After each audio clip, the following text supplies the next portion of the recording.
Alors, faites-vous l'image. Il y a un enfant qui est un peu plus âgé qui joue et qui était en train de construire les caplas. Ma fille arrive et pouf, elle détruit une partie de son château.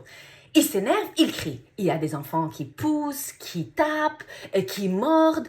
Et les parents viennent dans ce cas et leur disent « Mais qu'est-ce que tu as? Elle est petite, elle ne comprend pas. Ne pousse pas. » Alors, premièrement, et dans des cas, ils disent « Tu vas le reconstruire. » Alors, il faut vraiment faire attention à ça parce que la solution dans ce cas n'est pas que le plus grand enfant doit comprendre le petit enfant. Les deux sont des enfants et les deux ont des besoins.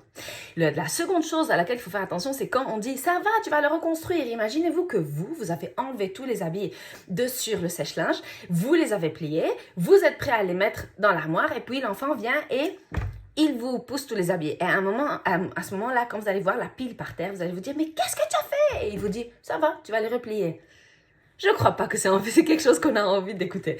Alors, dans ce cas, qu'est-ce qu'on doit faire? On doit respecter les besoins des deux enfants.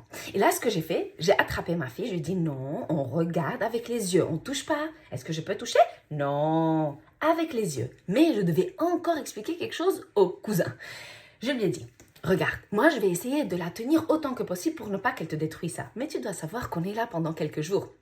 Et que peut-être quand tu vas construire des choses qui ne sont pas hyper difficiles, qui sont un peu moins difficiles pour ne pas que ça te fasse mal au cœur si je n'arrive pas à la tenir. Et aussi, pense que pendant quelques jours, tu as un Godzilla à la maison. Et ce Godzilla aime beaucoup toucher tout ce que tu construis. » Il a commencé à rigoler.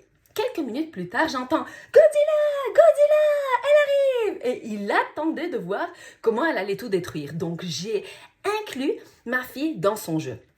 À ce moment-là, qu'est-ce que j'ai fait? J'ai vraiment vu le besoin des deux enfants et j'ai pu lui donner les outils pour voir les choses différemment. Ce sont des outils qu'il pourra utiliser pendant toute sa vie.